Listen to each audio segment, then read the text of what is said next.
নমস্কার, জি 24 ঘন্টায় আপনাদের স্বাগত। আমরা মুখোমুখি হয়েছি এমন একজনের যার সঙ্গে বহরমপুর কার্যত সমার্থক হয়ে গেছে, আর এবার তার গড় রক্ষার চ্যালেঞ্জ। অধীর রঞ্জন চৌধুরী, বলে দিতে হবে না। অধীরদা, জি 24 ঘন্টায় আপনাকে স্বাগত। অধীরদা, সারাদিন প্রচারের ব্যস্ততার মধ্যে আপনি সময় দিচ্ছেন। এই লড়াইটা কি, এবারের লড়াইটা, এটা কি আপনার রাজনৈতিক ক্যারিয়ারের টাফেস্ট লড়াই? না না, সেটাই মনে করি না, কিন্তু এই লড়াইয়ে নতুন নতুন সিচুয়েশান ফেস করছি, যেটা হয়তো আগে করিনি। কারণ আমি তো ধরুন এটা আমার 5 বার জেতা সিট, ফলে 25 বছরের সিট, সবটা তার তৃণমূল ছিল না, তার আগে লেফট পার্টিও ছিল। এই ধরনের অভিজ্ঞতা আমার হয়নি যে ভোট হচ্ছে, সেই ভোটে ব্যক্তি কি তার কোনো ব্যাখ্যা নেই, রাজনীতির কোনো ব্যাখ্যা নেই, সমস্যা কোনো ব্যাখ্যা নেই, সেখানটায় ঘুরিয়ে ফিরিয়ে সেই সাম্প্রদায়িকরণ। অধীর চৌধুরীকে হারাতে গেলে প্রচার হচ্ছে যে এতদিন দাদাকে ভোট দিচ্ছে, আবার ভাইকে ভোট দাও। বড় দুর্ভাগ্য, এটা বাংলার জন্য দুর্ভাগ্য। দাদা হিন্দু টার্ম, ভাই মুসলিম টার্ম। তৃণমূলের এটা প্রচার যে অধীর চৌধুরীকে এতদিন ভোট দিয়েছ, এতদিন দাদা পেয়েছে, এবার ভাইকে দাও সুযোগ। আবার হিন্দু এলাকায় গিয়ে বলছে যে আমাদের যে ক্যান্ডিডেট, তৃণমূলের যে ক্যান্ডিডেট, সে হারবে, কারণ মুসলমান ভোট ভাগাভাগি হবে কংগ্রেস আর টিএমসিতে, ফলে সে তো হারবে, বিজেপির জেতার সম্ভাবনা বাড়ছে। তো তোমরা বেকার, যে জিতবে তাকে দেওয়াই ভালো। তৃণমূল বলছে, তৃণমূল বলছে, হিন্দু এলাকায় গিয়ে বলছে যে তোমরা বিজেপিকে ভোট দাও, আর মুসলিম এলাকায় গিয়ে বলছে তোমরা ভাইকে ভোট দাও। দাদাকে বলি দেবে না ভাইকে বলি দেবে, সেটা দিদি নিজেও জানে না, কিন্তু চাইছে কমসে কম বিজেপি জিতুক। আর এরই মধ্যে আপনি যখন বললেন, এরই মধ্যে আপনার একটা ভিডিও ক্লিপ ভীষণভাবে ভাইরাল হয়ে গিয়েছিল, যে ভিডিও ক্লিপটা ইলেকশন কমিশন পুলিশকে তদন্ত করতে বলে, এবং সেটা প্রাথমিকভাবে যেটা বেরিয়েছে যে না, এটা ডক্টর ক্লিপ, এবং এফআইআরও রুজু হয়েছে। এগুলো কি এই পোলারাইজেশনটাকে মাথায় রেখে? গতবার মানে 2019 সালে আমার বিরুদ্ধে যেটা তৃণমূলের সবথেকে বড় অভিযোগ ছিল, এবং যে অভিযোগের জন্য তৃণমূল সেবার লেফটেন্যান্ট কর্নেল মিস্টার শুভেন্দু অধিকারীকে এখানটাই নিয়োগ করেছিলেন, তার এখানে বক্তব্য আমরা শুনেছিলাম যে অধীর চৌধুরীকে হারাতে না পারলে সে নাকি রাজনীতিই ছেড়ে দেবেন। যাই হোক, আমি জিতেছি, সে রাজনীতি ছাড়েনি, তো রাজনীতি দল পরিবর্তন করে বিজেপিতে গেছে। তো তখন প্রচারটা ছিল এটা যে অধীর চৌধুরী যোগী আদিত্যনাথের সঙ্গে দেখা করেছে, কারণ সে বিজেপিতে যাবে, তাই তাকে ভোট দেওয়া মানে বিজেপিকে ভোট দেওয়া। আর অধীর চৌধুরীকে ভোট দিলে মুসলমানদের সর্বনাশ হয়ে যাবে, কারণ অধীর চৌধুরী যোগী আদিত্যনাথের সাথে দেখা করেছে, সব ঠিকঠাক করেছে। কি ঠিকঠাক করেছে, কি দেখা করেছে, কেন দেখা করেছে, তার ব্যাখ্যা কেউ দিল না। কিন্তু এই একটা সাম্প্রদায়িক প্রচার 2019-এও আমার বিরুদ্ধে চালু করেছিল মমতা। চাইছে অধীর চৌধুরীকে মুসলমানের এনিমি বানাতে। এবার একই স্টাইলে একটু ঘুরিয়ে বিজেপি জিতুক, আপত্তি নেই, অধীর চৌধুরী হারুক। এবার নিজে জেতার কথা চাই বলছে না, কিন্তু বিজেপিকে জেতানো দরকার। কিন্তু আপনার বিরুদ্ধে একদম উড়িয়ে আনা হয়েছে ইউসুফ পাঠানকে। আরে বাবা, কেউ আনতেই পারে, আমার কি যায় আসে? ভারতবর্ষের সংবিধান অনুযায়ী ভারতবর্ষে বসবাসকারী যে কেউ, সে যদি ভোট দেওয়ার অধিকারী হয়, আর লোকসভায় দাঁড়াতে যদি 25 বছর বয়স হয়, তাহলে সে দাঁড়াতে পারে। তো আমার বিরুদ্ধে যারা প্রার্থী 25 বছরই শুধু সকলের পার হয়েছে, তাহলে দাঁড়াবে কী করে? প্রতিপক্ষ হিসেবে কীরকম ইউসুফ পাঠান?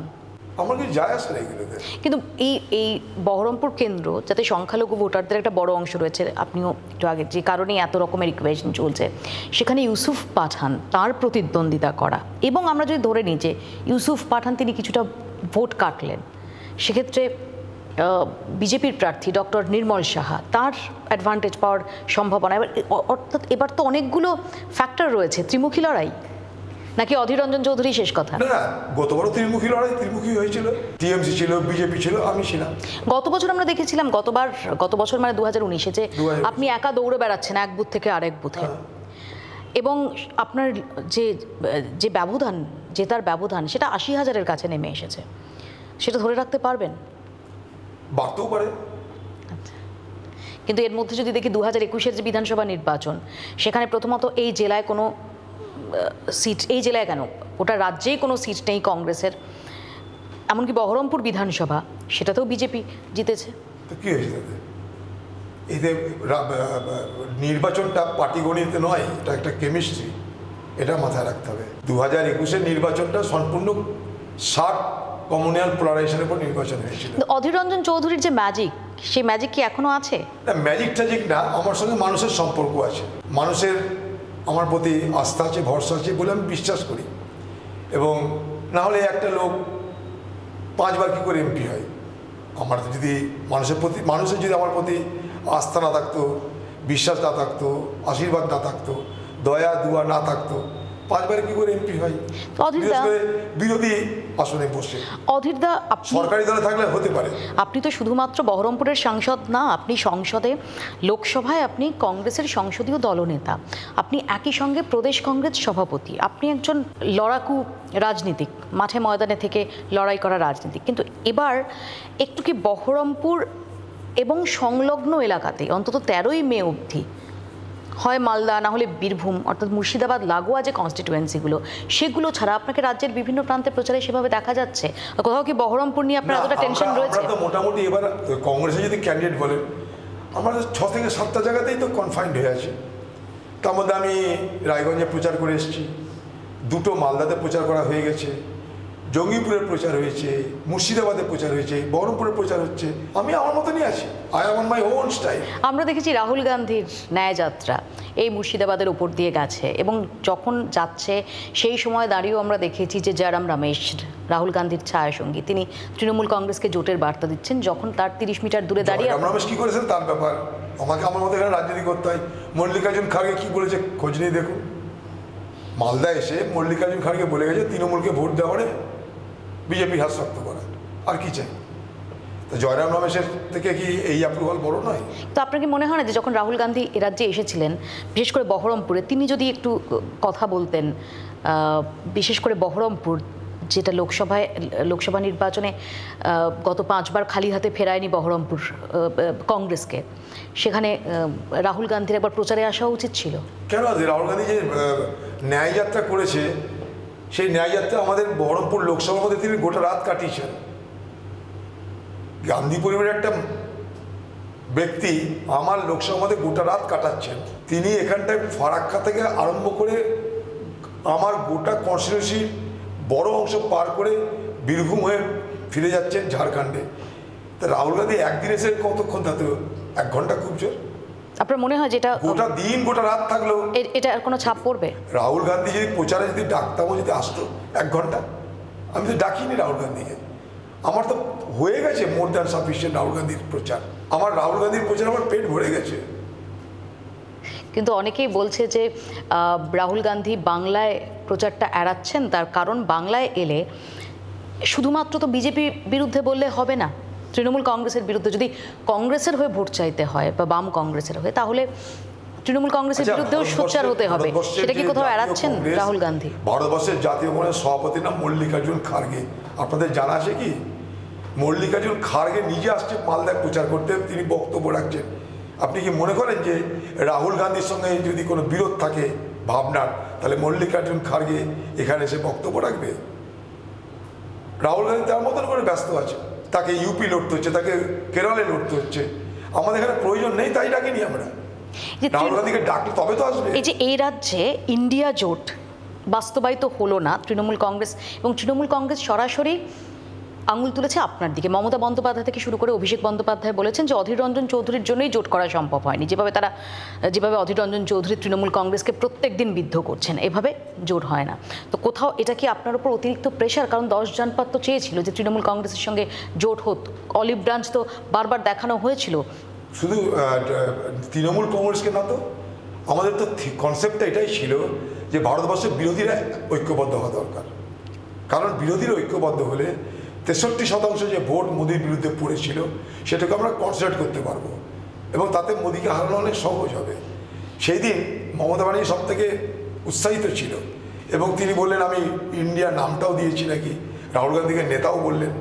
তো তার আগে আপনাদের নিশ্চয় আর্কাইভ আছে, অধীর চৌধুরী কোন দিন মমতা ব্যানার্জিকে প্রশংসিত করে বাংলায় সব থেকে জনপ্রিয় নেত্রী বলেছেন আমার তো জানা নাই, কারণ আমাদের উপর অত্যাচার হয়েছে, আমার প্রতিবাদ করতে হয়েছে। মমতা ব্যানার্জির সঙ্গে আমার তো কোনো ব্যক্তিগত শত্রুতা নাই, তাকে ভালো করে চিনিও না আমি, কিন্তু তার পার্টির অত্যাচার, তার সন্ত্রাস, সারা কংগ্রেসকে খতম করার তার যে পরিকল্পনা, সেখানে তো লড়াইটা আমার নৈতিক লড়াই। সে লড়াই ইন্ডিয়া জোট হবার আগেও লড়েছি, ইন্ডিয়া জোট থাকা অবস্থাতেও লড়বো, ইন্ডিয়া জোট থাকার পরেও লড়বো। যতদিন না বাংলায় সন্ত্রাস আমাদের উপর বন্ধ হবে, আমরা যতদিন পর্যন্ত আমাদের রাজনৈতিক অধিকার ছিনিয়ে নিতে পারবো, ততদিন মমতা ব্যানার্জির সঙ্গে লড়াই চালিয়ে থাকবে। অধীরদা, যখন আজকে এই কথাটা বলছেন, আমরা দেখছি যে মোহাম্মদ সেলিম তিনি নমিনেশন ফাইল করতে যাচ্ছেন। এই জোটের অন্যতম রূপকার আপনি, প্রথম থেকে 2016 আগে থেকে আপনি এই জোটের ব্যাপারে বারবার ভোকাল হয়েছেন, এমনকি সেই জোট একাধিক সময় ক্লিক না করা সত্ত্বেও আপনি ভোকাল হয়েছেন। এবারও সেই জোটটা হয়েছে বাম কংগ্রেস। যখন মোহাম্মদ সেলিম নমিনেশন ফাইল করতে যাচ্ছেন, সেই সময় আমরা দেখছি যে আপনি শুধু পাশে পাশে যাচ্ছেন না, আপনার গলায় কাস্তে হাতুড়ির উত্তরীয়। সেই সময় অনেকেরই জাস্ট ফ্ল্যাশব্যাকে মনে পড়ছে যে বছর 18-20 আগে অধীর রঞ্জন চৌধুরী, তাকে শায়েস্তা করার জন্য সেই সময়ের যে বাম সরকার, তাদের সমস্ত রকম প্রয়াস, আপনাকে জেলে পাঠানো হয়েছে, আপনাকে এই শায়েস্তা করার জন্য এখানে প্রশাসনিক আধিকারিকদের পাঠানো হয়েছে। সেটা ব্যাখ্যাটা দিচ্ছি তো, আমার অসুবিধা নেই কিছু। আমাকে সেলিম সাহেব নিজে তার ওই সিপিএম পার্টির উত্তরীয় পড়েছে, গ্রহণ করেছে। এই জন্য গ্রহণ করেছি, আমার মনে হয়েছে যে দেশের স্বার্থে, রাজ্যের স্বার্থে, সমাজের স্বার্থে, ভারতবর্ষের সংবিধানের স্বার্থে, ধর্মনিরপেক্ষতার স্বার্থে অন্তত বাংলায় যে দলটার সঙ্গে আলোচনা করা যেতে পারে, আসন সমঝোতা করা যেতে পারে, তার নাম সিপিএম পার্টি। 100 বার তাদের সঙ্গে বিরোধ, সাংঘাতিক বিরোধ। আমি তো আমার বক্তব্যের শুরুতেই বলেছি 25 বছরের এমপি আমি। মমতা ব্যানার্জি তো ছেলেই এলো, আমি তো সিপিএমকে হারিয়ে, বামপন্থকে হারিয়ে এখানকে এমপি হয়েছি, অস্বীকার তো করছি না আমি। কিন্তু সমস্যাটা এই জায়গাটাই যে আজকের যে তৃণমূল পার্টি, সেই তৃণমূল পার্টি যাদেরকে হারমাত বলতো, আজকে তারা কোথায়? তারা তো তৃণমূল পার্টির দামাত হয়ে গেছে। তৃণমূল পার্টির দামাত তারা হয়েছে, আমরা হইনি। আমাদের সঙ্গে সিপিএম পার্টির আসন সমঝোতা, এ তো খোলা মঞ্চে স্বীকার করেছি। 2016 থেকে বলছি, আরও বলছি, there is neither permanent friend নর পার্মানেন্ট ফো ইন পলিটিক্স। কারণ এখন মনে হয়েছে আমাদের এটা হওয়া দরকার বাংলায়। আপনার এত স্ট্রং তৃণমূল বিরোধিতা বা মমতা বন্দ্যোপাধ্যায় বিরোধিতা কেন? আমাদেরকে ডেসিমেট করতে চাইছে। তাই মমতা ব্যানার্জি শুরু থেকে, যেদিন থেকে ক্ষমতা এসছে, সেদিন থেকে মমতা ব্যানার্জির 1 পয়েন্ট এজেন্ডা হচ্ছে কংগ্রেসকে খতম করতাম, to wipe out the Congress party from the soil of Bengal. দেখতে পাচ্ছেন আপনারা, তার সুবাদে কি হলো?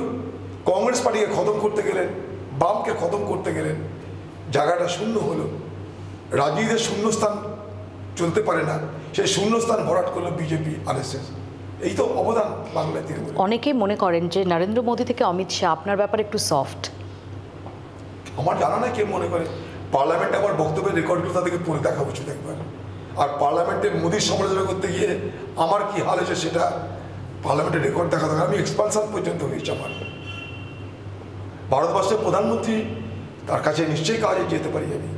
পশ্চিমবঙ্গের মুখ্যমন্ত্রী যে 1000 বার অ্যাপয়েন্টমেন্ট চেয়েছে, সে না দিলে কিছু করার নেই। তার কাছে 1000টা চিঠি দিয়েছি, তার জবাব দেয় না। কমসে কম ভারতবর্ষের প্রধানমন্ত্রীকে চিঠি লিখলে একটা জবাব পাওয়া যায় যে চিঠিটা পেয়েছি। কাজ করুক আর না করুক, চিঠিটা পাওয়া গেছে, এটুকু অন্তত জবাব আছে, অ্যাকনোলেজমেন্ট যাকে বলে। এ তো তাও দেয় না।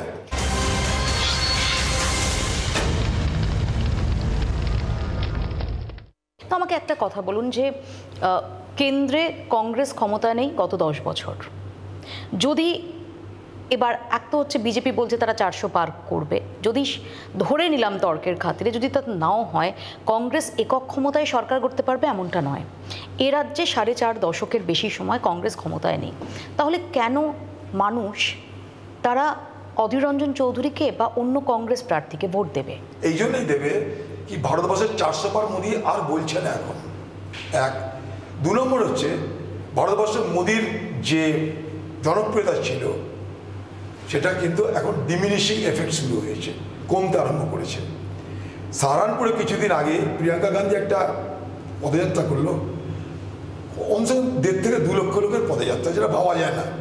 সারা ভারতবর্ষের জুড়ে কিন্তু এখন বিরোধী দল, বিশেষ করে কংগ্রেসের প্রতি মানুষের কিন্তু আস্থা প্রকট হচ্ছে বাড়ছে। কিন্তু রাহুল গান্ধী নিজে কনফিডেন্ট, তিনি ওয়াইনারে প্রতিদ্বন্দ্বিতা করার পর দ্বিতীয় আসনে প্রতিদ্বন্দ্বিতা করলেন। শুধু তাই না, যখন তার নাম শোনা যাচ্ছিল আমেঠিতে, তিনি আমেঠিতে পিছু হটলেন, রায়বেরেলিকে বেছে নিলেন। করতেই পারে, এটা কি কোনো অপরাধ আছে নাকি? রায়বেরিতে করেছে, তার সোনিয়া গান্ধী ছিল, তাই তার মনে হচ্ছে আমার মায়ের সিটটাতে আমার যাওয়া দরকার।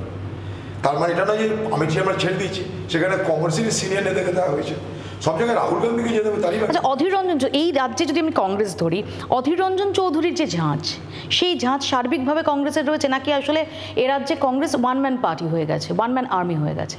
কংগ্রেসকে ওয়ান ম্যান আর্মি হবে। যারা প্রার্থী তাদেরকে জিজ্ঞেস করুন, তাদেরকে কে প্রার্থী করেছে? কংগ্রেস পার্টি করেছে তাদেরকে প্রার্থী। পিসিসির পক্ষ থেকে আমাদের রেকমেন্ডেশন নিশ্চয়ই ছিল।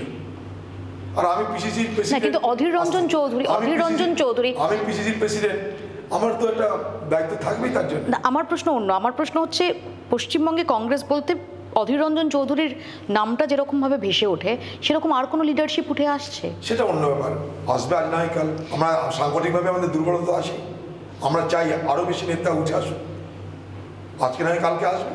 জাস্ট 1 বছর 3 মাস আগে আমরা দেখেছি বহু চর্চিত সাগরদিঘি উপনির্বাচন এবং সেখানে বাইরন বিশ্বাসের জয়।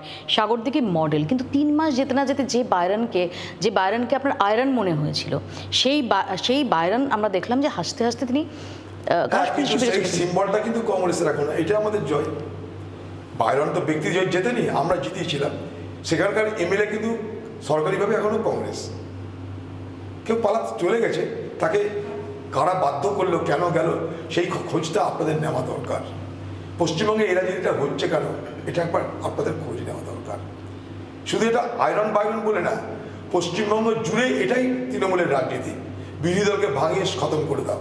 বাম কংগ্রেস জোটই বা কতটা কনসলিডেটেড হবে? ইতিমধ্যে আমরা দেখেছি যে ঘাটাল থেকে শুরু করে পুরুলিয়া, একাধিক জায়গায় বামেদের যে শরিক, সিপিআইএম এর যেটা শরিক দল, আমরা সিপিএম এর সঙ্গে কথা বলে করেছি, তাদের কারা শরিক আমার জানা নাই। আর আইএসএফ তো একাধিক জায়গায় নিজের পক্ষ দিয়েছে। আমি কোনোদিন আইএসএফ এর সঙ্গে সমঝোতা করিনি, প্রথম দিন থেকেই আইএসএফ এর সঙ্গে আমার কোনো। কিন্তু ভোট কাটাকাটির অঙ্কে লাভবান কারা? এখানটায় কিছু লাভটাভ হবে না, মানুষ আইএসএফকে ভোট দেবে না। জোট এ রাজ্যে কটা আসন পেতে চলেছে? কোন জোট? বাম কংগ্রেস জোট। ও কবে? এই লোকসভা নির্বাচনে 4 জুন। এখন আমরা অনেক কটা আসন পাবো এবার। আপনারা দেখতে হবেন, সি ভোটারের ওইসব গুনতি মিলবে না। আপনাদের সেসব সি ভোটার যেসব সার্ভের গল্প হয় টিভিতে, কোনো গল্প মিলবে না। এবার অনেক সারপ্রাইজ ওয়েট করছে আপনাদের জন্য। তার উত্তর তো 4 জুনই পাওয়া যাবে। আপাতত আপনাকে অনেক ধন্যবাদ আমাদের সময় দেওয়ার জন্য। বাংলার আওয়াজ, বাঙালির আবেগ, জি 24 ঘন্টা।